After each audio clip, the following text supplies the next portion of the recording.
गुरुवार दिन 10 घंटा समय बौद्ध जिला पुराकटक भैरवी उच्च माध्यमिक विद्यालय कर्मचारी मैंने कार्यबंद आंदोलन कर विद्यालय कार्यरत जड़े महिला पियन तपस्या भई बदली दाबी में कर्मचारी परिषद पक्षर कार्यबंद आंदोलन कर सूचना मिली सूचना अनुसार संपृक्त पियन उक्त विद्यालय कौन कर्मचारी कथा शुणती ना और दीर्घदिन है समस्त अध्यापक अध्यापिका और कर्मचारी मानक दुर्व्यवहार प्रदर्शन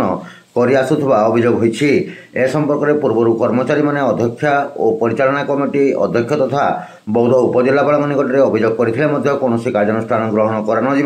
आज कार्यबंद आंदोलन को ओह्लैछन्ति। कार्यालय बहुत दुखित बर्तमान जाकि सकुलर को जनइली बाबद विरुद्ध जो देते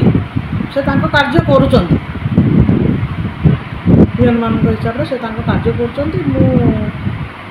जेहेतु क्लास अफ अच्छे आज मत बहुत खराब लगुच बाबद बर्तमान